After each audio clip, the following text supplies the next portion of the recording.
Hello everyone, welcome back to new information video. আজ তোমাদের সাথে কলকাতার টিসিএস গীতবিতান এক্সাম সেন্টার নিয়ে বিস্তারিত আলোচনা করব।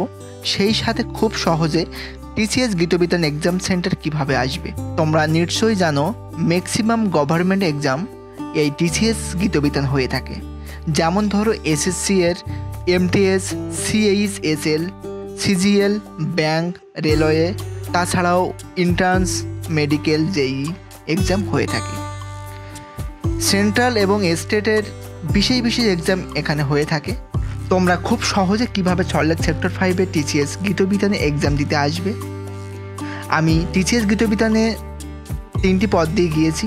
শিয়ালদা থেকে বাসে করে গিয়েছি, বিধাননগর রোড স্টেশন থেকে নেমে বাসে করে, আর পার্ক সার্কাস ব্রিজের ওপর থেকে বাসে করে গিয়েছি।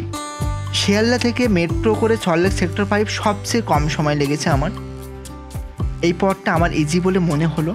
তোমরা তো এক্সাম দিতে আসবে, তাহলে শিয়ালদা থেকে মেট্রো করে চলে আসবে, অল্প সময়ের মধ্যেই চলে আসবে।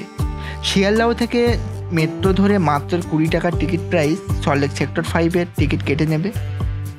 মাত্র 6টা স্টেশন পরে সল্টলেক সেক্টর 5।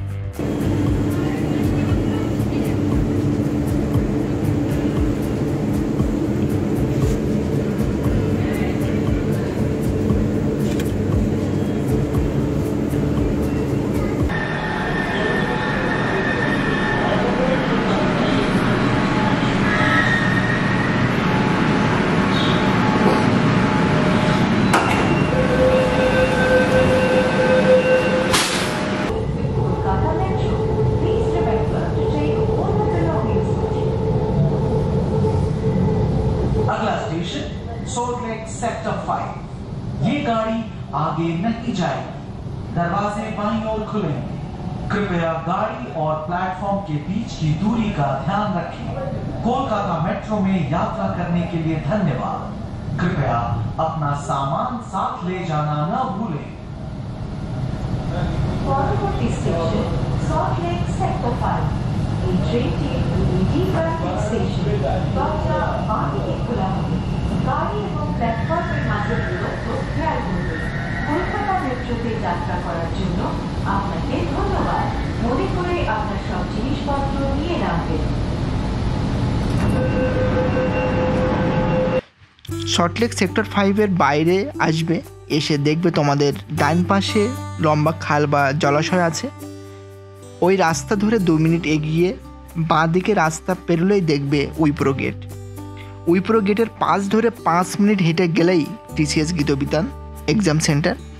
বহু স্টুডেন্ট যাচ্ছে, আশা করি তোমাদের কোনো প্রবলেম হবে না যেতে। তোমাদের যে শিফটে এক্সাম ওটা মাথায় রেখে তোমরা 45 মিনিট আগে চলে যাবে। দেখবে তোমাদের অ্যাডমিট কার্ডে রিপোর্টিং টাইম দেওয়া আছে, সেই টাইম অনুযায়ী আসবে। তোমাদের অনেকের মধ্যে অনেক কনফিউজ থাকে যারা অনেক দূর থেকে আসে। তোমরা অনেকেই ভাবো ব্যাগ, মোবাইল, আরও ইম্পর্টেন্ট ডকুমেন্টস কোথায় রাখবো। এটা নিয়ে চিন্তার কোনো কারণ নেই। তোমরা সেফলি টিসিএস গীতবিতানে বেসমেন্টে রাখতে পারবে। যারা নতুন আসো অনেকেই বাইরে ব্যাগ রাখে টাকা দিয়ে, ব্যাগ, জুতো আর ইম্পর্টেন্ট ডকুমেন্টস টাকা দিলেই বাইরে ওনারা রাখে। কিন্তু আমার কাছে টিসিএস গীতবিতানের বেসমেন্টটাই বেস্ট মনে হলো বাইরের তুলনায়। তোমরা এটা নিয়ে একদম চিন্তা করবে না, সোজা টিসিএস গীতবিতানের মধ্যেই বেসমেন্টে রেখে দেবে ব্যাগ, মোবাইল, যা খুশি ব্যাগের মধ্যে রেখে দেবে। তোমরা এক্সাম দিতে গেলে তেমন কোনো ইম্পর্টেন্ট জিনিস ক্যারি না করাই ভালো। এক্সাম হলে তোমাদের পেন, রিস্টস, বেল্ট এবং অর্নামেন্ট কোনো কিছু অ্যালাউ নেই। এখানে অর্নামেন্ট বলতে তোমাদের finger ring, bracelet, earrings, hair band এই ধরনের কোনো কিছু অ্যালাউ নেই। আর এটা মনে রাখবে, অ্যাডমিট কার্ডে যে এজ দেওয়া আছে তোমার কোনো পরিচয়পত্রে একই এজ থাকে, ডেট যেন একটু এদিক ওদিক না থাকে। যে ডকুমেন্টসে একই রকম ডেট আছে সেটা নিয়েই যাবে। সবচেয়ে ইম্পর্টেন্ট আমার কাছে মনে হলো আধার কার্ড। আমি প্রত্যেকটা এক্সামে আধার কার্ডে নিয়ে গেছি, যেটা সবচেয়ে বেস্ট। আর কোনো কিছু দরকার নেই। এটাই হলে তোমরা অ্যাডমিট কার্ডে যা যা উল্লেখ থাকবে সেগুলোই তোমরা তোমাদের অ্যাডমিট কার্ড, আধার কার্ড আর ফটো নিয়ে সোজা টিসিএস গেট দিয়ে এন্ট্রি হবে। তারপর তোমাদের গেটে অ্যাডমিট প্রুফ চেক করা হবে। হয়ে গেলে সোজা বেসমেন্টে চলে যাবে ব্যাগ রাখার জন্য। সব কিছু ব্যাগে রেখে দেবে। নির্দিষ্ট সিরিয়াল নাম্বার দেখে ব্যাগ রাখবে, পরে যেন সিরিয়াল নাম্বারটা চিনতে পারো। সাথে থাকবে অ্যাডমিট কার্ড, আধার কার্ড বা তোমার যেসব ডকুমেন্টস ঠিক আছে সেটা, সেই সাথে 2 কপি ফটো নিয়ে চেকিংয়ে চলে যাবে। অবশ্যই এইগুলো মনে রেখে এক্সাম দিতে আসবে TCS গীতবিতানে। ভিডিওটা ভালো লাগলে অবশ্যই লাইক করবে, আর কিছু জানার থাকলে অবশ্যই কমেন্টে জানাবে। আমার চ্যানেলে নতুন হয়ে থাকলে সাবস্ক্রাইবটা করে দেবে। সকলেই ভালো থাকবে। Best of luck.